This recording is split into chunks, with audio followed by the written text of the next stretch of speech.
The following podcast is a proud member of the Blue Collar Roots Network. Find all the shows by visiting bluecollarroots.com. Think of this show in this way. Rush Limbaugh and Howard Stern had a child, and that child grew up to have a podcast about building science. This is the opposite of that. Here's Bill Spohn. Welcome back to another episode of the Building HVAC Science Podcast.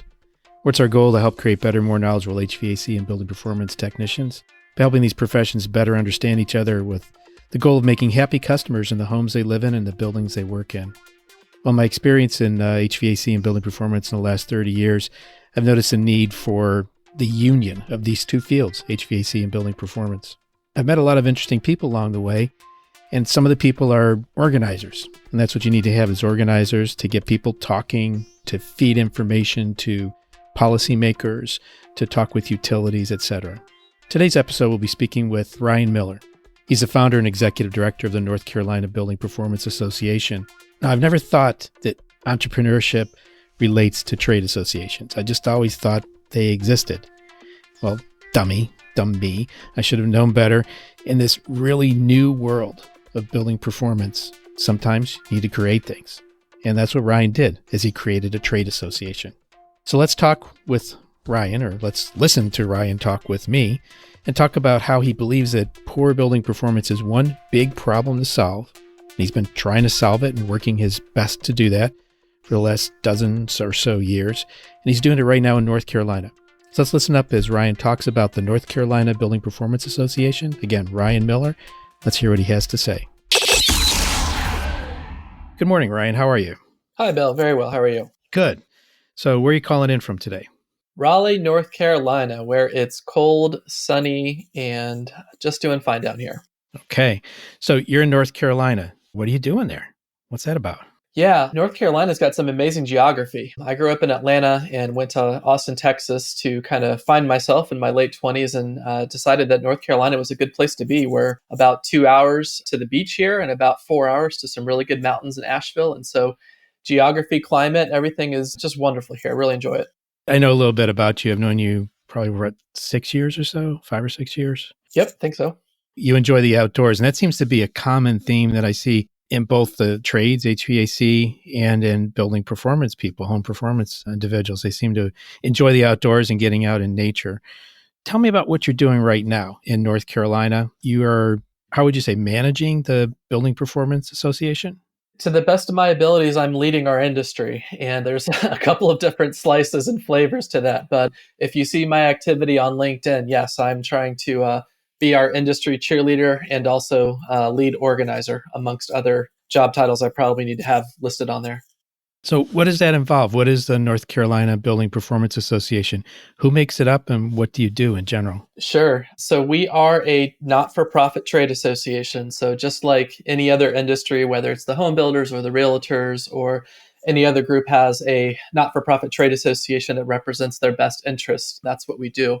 And we decided 5 years ago, a little over 5.5, to kind of take this on, to brand ourselves as building performance, which was both a huge opportunity, but also a challenge. And so I guess before we dive in too far, just kind of our purview is new and existing residential and commercial, and then all other types of buildings. And what we really care about is just making them better, whether it's through retrofit work or new construction. And of course, there's a lot of different ways to do that, whether it's energy, water, health, comfort, safety. All of those are really on our agenda. And so the goal of the trade association is to represent our companies and our professionals. We try to grow the industry kind of from a not-for-profit trade association perspective that's different from nonprofit groups that are out there that folks are familiar with, is that we really do focus on making our companies more money and making our industry professionals have better career and job opportunities. And since we work in the green building, energy efficiency, high performance building space, when we do that, helping them be more successful, then we meet our environmental and consumer goals as well. So is there a membership in the association, and is it only existing in North Carolina? We do have company memberships is how we work. So we're kind of based on the number of employees in a company. And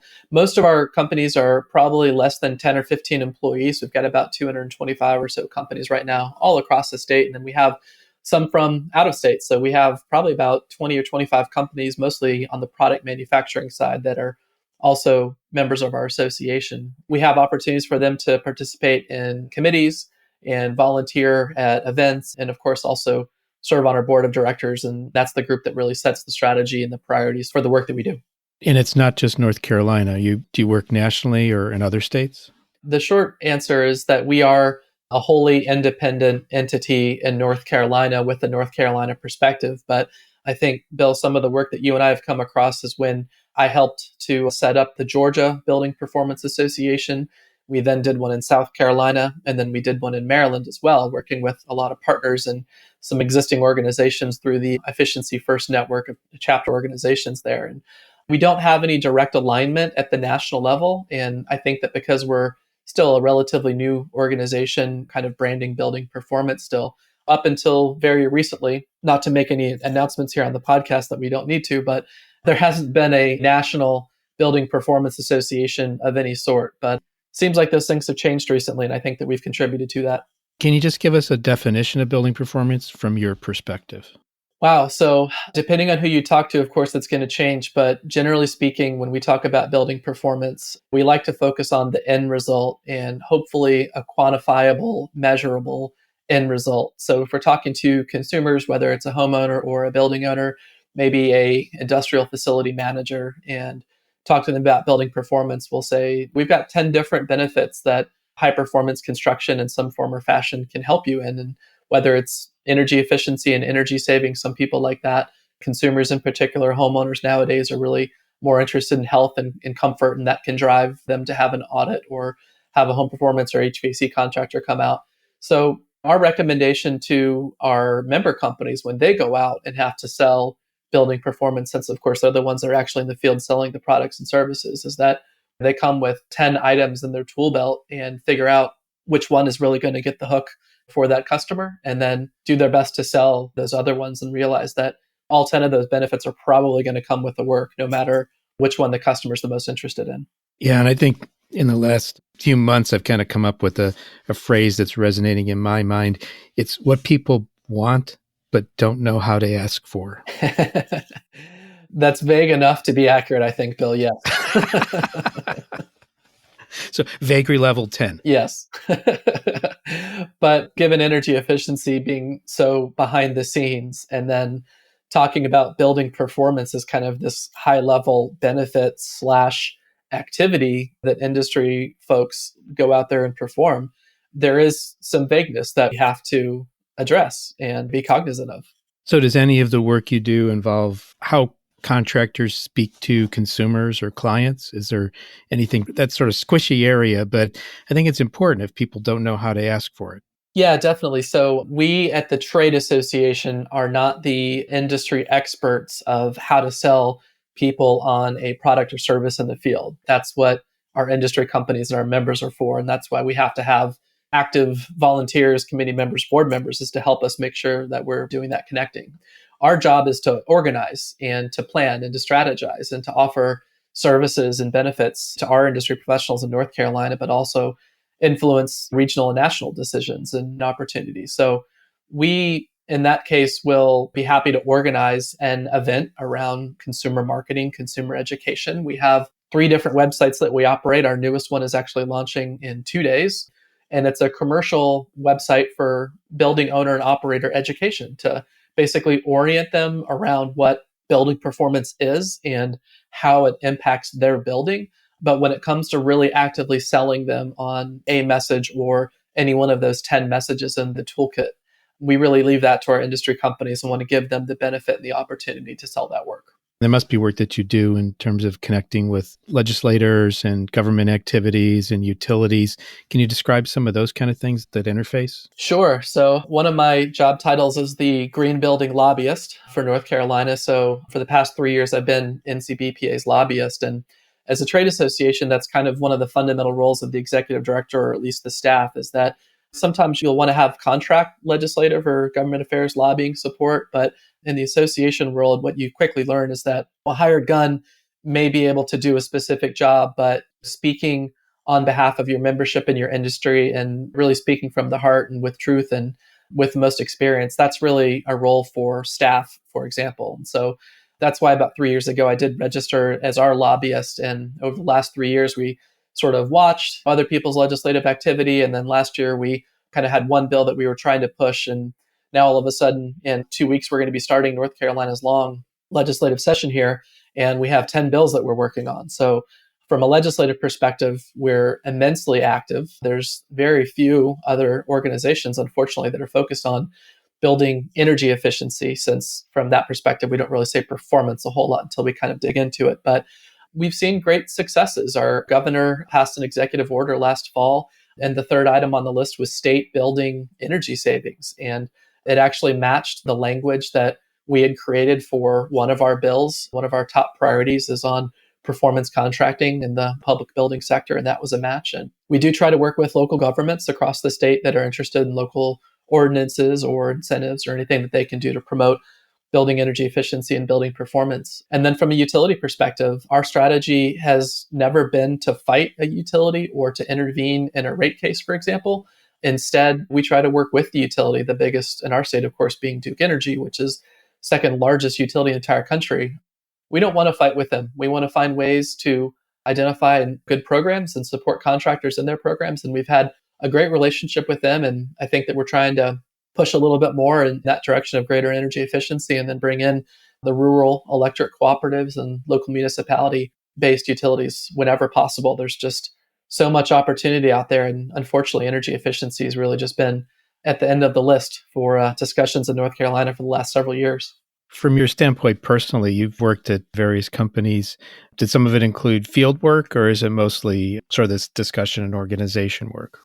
I guess I'm sort of a business generalist, jack of all trades, master of maybe not too many, so to speak. But when I did first move to North Carolina 8 years ago, I worked for a home performance contracting firm called Green Horizon that's, as of about a year and a half ago, was sold to an HVAC company. And I was the operations manager. So when we talk to our member companies and go to national conferences and answer questions from people about what's the association strategy about, or maybe how do you know? Well, I have direct experience getting to work at 6:15 in the morning and loading an insulation truck and hiring and firing off of Craigslist and managing inventory and Davis-Bacon wage reporting and things like that. That field experience was kind of short for me because it's a tough business and I essentially had to fire myself when we weren't making enough money. But I'm an industry organizer and problem solver, and renovating my own house that I'm still working on has been a tremendous experience for me. But the happiest I am is when I'm out in the field working with our members, either at their office or at a job site, and can really see what they're dealing with on a day-to-day basis, and then try to figure out how we can do work at the association to support them. We were talking this summer, we met at the Habitat X conference this summer up in Montana, and you were telling me one of your original job tasks was with Home Depot. Would you care to explain that? I think it's an interesting thing. It sort of shows the idea about efficiency and economy and the relationship to business that sort of underlines you. That goes back a number of years too. Yeah, it definitely does. So I worked at Home Depot in the paint department in college. That's pretty much how I paid for myself to go through college. And when I was there and learning about Home Depot growing up in Atlanta, this was back in 2001, 2 kind of time frame. So construction was booming. Home Depot was looking to take over the world, essentially, right, with their big box retail.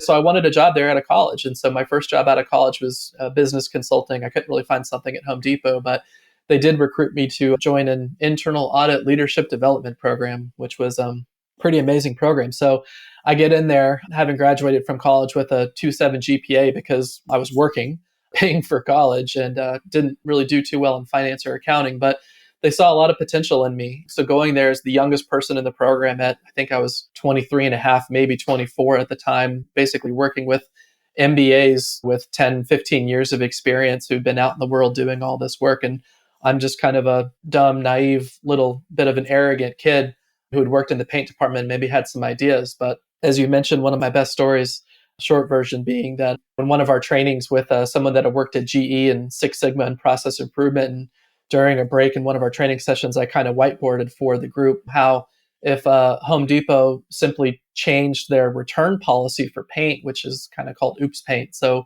you buy paint, you take it home, you don't like it, you bring it back, you get a full refund, essentially. I think I whiteboarded that we would save about $60 million per year if we changed the policy to either disallow it or just not provide a full refund. And I think it was a couple of weeks later that hit the priority target list for corporate. And I never, of course, got any real credit for it other than being able to be the claim to fame that you can't return paint at Home Depot anymore because of me, which some people listening are probably pretty mad at me. So I'm sorry. I hear the screaming already. I think this is called the Miller Rule, right? Ryan Miller, the Miller Rule. Some other guy, I didn't do it.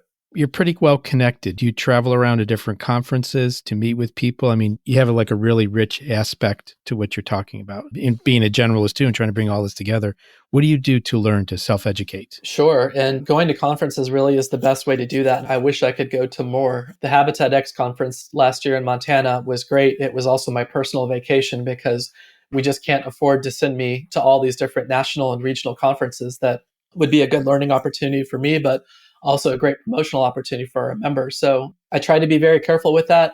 I'm going to the upcoming IBS International Builder Show in Las Vegas, and somehow I was able to book a flight and 2 nights of hotel rooms for about $430 through Southwest. So plug for those folks. But I'm actually going to present the award that I won last year as the Young Green Professional of the Year award through NAHB. And that's a great opportunity to support the industry, support other folks that are looking to be more progressive and offer leadership in the industry. And so I think going to the ResNet conference, IBS, HPC conference as well, and then a lot of conferences at the state and regional level, just to be able to make connections, recruit members, recruit sponsors, and really just talk about the work that we're doing and encourage other organizations, whether state-based, regional, nonprofit, not-for-profit, whatever they are, to get invested in the kind of industry organizing work that we're doing. It's a lot of opportunity there. So congratulations on the award. Thank you. You said the Young Green Professional by the U.S. That was from the National Association of Home Builders for NAHB. 2017, awarded just about a year ago. That's the only award I've ever won, actually. It was a pretty good one. All right. What's sort of the thing that keeps you going? You see that change is needed. I mean, you're still engaged with this. You've been doing it for a number of years. What motivates you to keep going? So I look at this industry as just one big problem to solve, but I'm not so selfish or arrogant that I think that I'm going to solve it, whether on my own or over the next 30 years of my career or anything like that. When you asked earlier about sort of my professional acumen, my superpower is obsessive compulsive personality disorder, which essentially makes me a perfectionist when it comes to work, and maybe some other fun things to deal with in my personal life. But what it really means is that I like to grab onto problems and solve them, and specifically business problems. And so when you look at this industry and our role in forming the trade association and leading profit and progress at the industry level, is that there are just so many problems to solve. Our 4-point strategic plan at NCBPA is market valuation, which is improving the financial value, whether to homeowners, building owners, or contractors out doing the work, that the work they do is worth more money. The second one is policy and legislation, because we just haven't had a strategy or a plan. In North Carolina, there's been 2 pieces of legislation in the last 23 years on energy efficiency, and that's just sad. The other 2 legs of that stool are workforce development, which I could talk all day long about workforce development. And when it comes to the national level or the state level, you can't point towards a career pathway in building energy efficiency or building performance. It doesn't exist. I challenge anybody to go Google it. You won't find it, because I've been looking for it for a year and a half. So gosh darn it, we're going to build it. The last one is consumer education. And so what's the problem? Well, we always want consumers to find us and understand our work more and better. How do we do that? But the bigger challenge to me is, how do we do that as an association? I can't fund billboards on the side of roads, and I'd love to have radio ads and TV ads, but those are very few and far between from our member companies. And so the problem that we have to solve as an industry and as an association is, what can we do together to help improve consumer education and also those other areas? Do you see any sort of bright points of light out there around the country, maybe not in your area, or things you want to do in your area, with regard to those 4 points: market valuation, policy, workforce development, and consumer education? Are there some things going on out there that can be brought forth to other states? There's definitely great things going out there from folks that we work with or just hear about. And one of the funny things is that there's probably almost too many. And there's a lack of sort of coalescing around those issues, I suppose. On the policy side, it's easy to think about, let's say in North Carolina, we want to pass some energy efficiency, building performance policies in 2020. Well, what website or resource do I go look at to say, okay, here's some opportunities that you should look at. Here's some benchmarks. Here's some resources. Here's some draft legislation. That doesn't really exist. There's not just one place. You'd have to go to a couple of different organizations. And of course, everybody kind of has a different lean, but You can see successes in Massachusetts working with their utilities, Virginia working with their state government. We're not allowed in the South to talk about either California or New York because, of course, they're just far too progressive.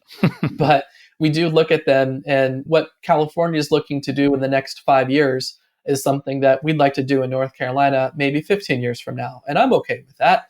That's a good strategy to have, is to say, let's look at the farthest out thing on code or consumer education or utility incentive programs, and let's scale that in and be reasonable. And I think that's one of the things that NCBPA, that was one of our strengths really, is our ability to try to coalesce and organize and do some research on those issues, and then put a strategy in place of how do we actually get that work done in our industry. So I wish I had more time to do more work with other partner organizations all over the country and learn from them and just bring those things back to North Carolina. But the fact of the matter with workforce development and market valuation is that we are at the leading edge in research and development on these resources, and just need to find a better way to help other organizations get them involved in their markets.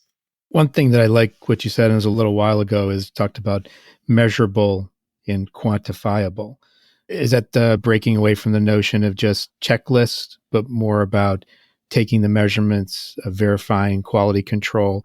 What's your view on that for the process of building performance? You're exactly right. And you said it very well. And so I think one of the data points that we have on the market valuation side, for example, so I think people in our industry know that there's many different benefits to a high performance retrofit new construction home or building. Of course, we can talk all day long about that, but what's the actual financial value? And so to go back to your other question, there's been some spot studies across the country that have found for this selection of 400 Energy Star homes, or maybe in the city of Portland, Oregon, or somewhere in Colorado, there's been spot studies and different programs to show that there is a higher sale price, less days on market, things like that. Well, that's okay, but some market here in North Carolina doesn't really want to do a clear benchmark based off of something that is happening up in Portland, Oregon. That's pretty far away from us geographically. So last year, we released a study that showed that here in the Raleigh Triangle market where I am, there's a 22% price premium for a high performance home selling versus basically a code built, non-certified, non-rated home. I mean, that's a massive number. It's tens of thousands of dollars of a difference. And when we released that number, and then the number over sort of our three metro markets, which would include the Charlotte and the Triad markets, it was a 9.5% average. And the numbers varied from about 0.9% premium in Triad to about 9% or so in Charlotte, and then 22% in Raleigh, and kind of averaged out to 9.5%. But the point of that being, let's show home builders associations that when they build new construction homes to perform well, there's going to be a financial return for that builder that's going to help them address a lot of their concerns about upfront cost and affordability, and then kind of where does long-term value come in. And to show realtors that if they also invest in building energy efficiency and retrofits and certification programs and upgrades and things like that, that they can have a higher commission, they can have a better sale price for their customer. But the goal at the end of the day, and kind of that measured value, is not to artificially inflate a residential or a commercial market from a real estate perspective. The goal is to show that high performance homes and buildings work better, and that they have lasting value for many, many years to come.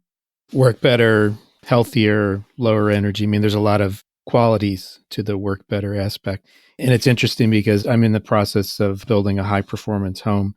Pretty soon we got to sit down and talk to the banks about construction loan. So it's going to be an interesting process. As one of my friends has done this, and they had very little respect for high performance, and that was in Maryland.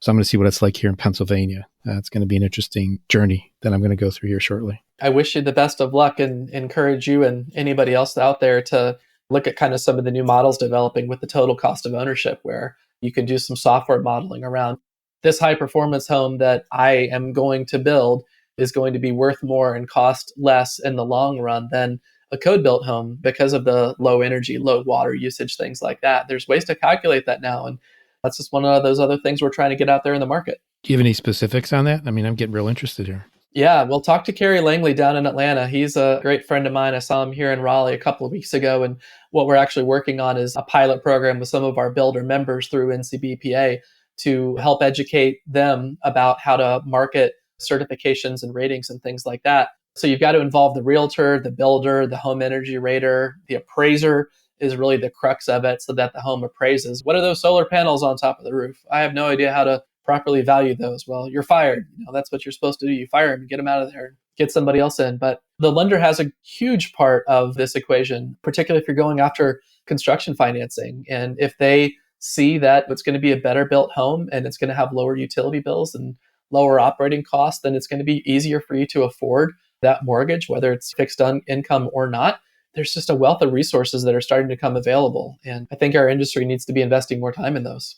Pretty cool. I'll be talking more about this as I wander through this thorny woods, this path that I'm headed on.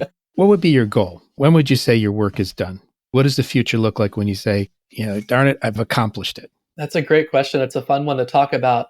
What I've been saying for a couple of years, particularly when someone says, well, what is a trade association? Why do I need one? My goal would be, well, we want to be a boring, kind of steady trade association that you're not really hearing about as far as being innovative and all this kind of stuff, because that's not really the goal. The goal is to manage the industry and to make sure that we're being successful and then help other organizations, whether it's your member companies or your partners, that are better skilled in being innovative and doing research and market development and things like that. The trade association is half offense, half defense. And right now with NCBPA, we are so much on offense. And so any idea that we can come up with to my members email or call and they say, hey, Ryan, I think that we should look into this utility incentive program, or hey, Ryan, I think that we need to invest more time in helping to create an apprenticeship program for building automation and controls. And we jump on those things. And that's why we have so much work that is going on at NCBPA between our 3 full-time staff and 1 part-time staff. And there's the defensive work is we've got to be ready for that as well. But traditional associations spend a lot of time on defense and then are very strategic on the offensive side. And then you kind of push the puzzle pieces around and sort of the cups to make sure that the right actors are in the right places. And that's where I think the fun kind of long-term goal for NCBPA is that we're not out there being so innovative and sort of shaking things up and being disruptive, because we don't need to be. We're sort of working behind the scenes with our partners and our members to put other people in those places, but still obviously have our business to account for and can do all the right things. It's kind of a fun thing to think about being in startup mode and kind of entrepreneurial mode with where we are now, and then investing in other organizations and other people that can contribute to that success and kind of help bear that fruit of our labor. So if someone wanted to find out more about this, what's the best resources, the best places we can direct them? They probably have to call me and find me on LinkedIn. Okay. We've got a lot of information up on our website at buildingnc.org. And we've got some presentations that we've done in the past about here's why you should be considering a state-based building performance association, maybe a regional-based in your market. There's a lot of different reasons to do it. There's a couple of the other trade associations out there that also offer similar messages, similar services and whatnot. But part of my job is to promote this opportunity and learn from other markets. And that's why the work that we did to help reconfigure what used to be Efficiency First Maryland and is now the Maryland Building Performance Association was so helpful for us, because we just learned a lot about another market. And then we brought those benefits back to North Carolina and now have a sister organization that we can work with when we need to. I'm always happy to speak with anybody from Texas to Connecticut to California to wherever about this opportunity and encourage them to take it on as well. Very good. So I'll put that in the show notes, buildingnc.org. Any closing thoughts for the listeners here? I think the only other thing I'd like to offer is just words of encouragement and a call to action that we do work more at the national level of bringing things together. As a state-based association, there's a lot of work that we can do here on the ground to organize residential contractors with commercial contractors, and our policy platform is kind of similar with just kind of nuances in code and things like that. But at the national level, I can't tell you guys that I've got 25 different organizations that are on my need to partner with list. And if we were going to be successful with even a quarter of them, that's all I would be doing, is just spending my time just trying to get a partnership going with national organizations. So we need to make that easier so that organizations like us in the field at the state level can do better, but most particularly so that member companies, our contractors out there, don't have to have 8, 9, 10 different memberships and certifications and go to all these different conferences. It just costs time and money, and we're not focused enough. So we need to do better there, both on the new construction and the retrofit side for residential and commercial. And that's going to make us all more successful in the future. That's fantastic. It seems like you are an entrepreneur. This organization didn't exist. This was your concept to bring to North Carolina? Correct. So you had to go and pull all this together. I did. I had association consulting kind of management in my kind of early career and some of my process improvement work. And when I was in Texas, I was working for a trade association of the electric cooperatives. And so when I was at Advanced Energy and we were all talking about kind of the market problem, it wasn't just let's go train more people. It was we need a strategy and we need an organization that's going to take responsibility for policy and workforce development. And I just kind of said, yeah, I'll do that. So I quit my comfortable job with good pay, good benefits, good coworkers and things like that. And if you really want to get into it, started driving for Uber and taking out nefarious loans from family members and other people to be able to pay my way while I formed a trade association for the first time. It was not easy, let's just say that. Not at all. And when did that process started? So the process started in December of 2013 when I really said, okay, there's a business opportunity. It happened pretty quickly. By the time we got to February, we had formed a board in February of 2014 and had our first 10 founding member companies. And then we incorporated the organization on March 17th of 2014. So we're coming up on our 5 years. It was a part-time gig for me for the first 6 months. I literally drove for Uber, took out loans, sold everything that I had, ate ramen noodles, stuff that you don't want to talk about in public, from a legal perspective. But you just did. Well, no, it was all legal is what I'm saying. I know. No, I mean, it's in the podcast. Yes, I know. But it's just things that I'm not proud of, but all very legal. To be able to get this thing off the ground. And after 6 months, we were fortunate enough to get a grant to do kind of some policy advocacy work. And that's when I went full-time and we hired a full-time person to manage our HERS rating providership program.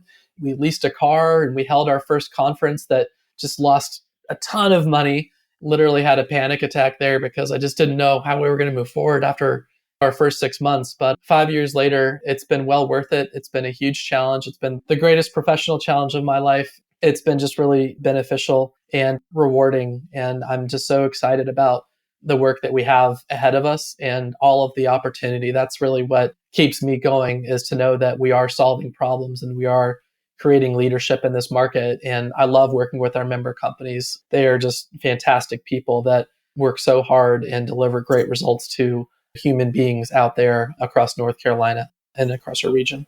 Very awesome story, Ryan. Really. I think everybody should take a look at his website just to get an idea of sort of the depth and richness here. If you didn't get it from this conversation, you'll get it by looking at the website, buildingnc.org. Well, thank you for coming on the podcast today, Ryan. And hopefully we'll get the word out and get you connected with some more resources. And we'll have you back again in a little while and see how things are going with you in this world of building an organization, a trade organization for building performance. Great. Well, thank you, Bill, for the opportunity and look forward to answering questions and further discussion down the road. Okay, great. Take care.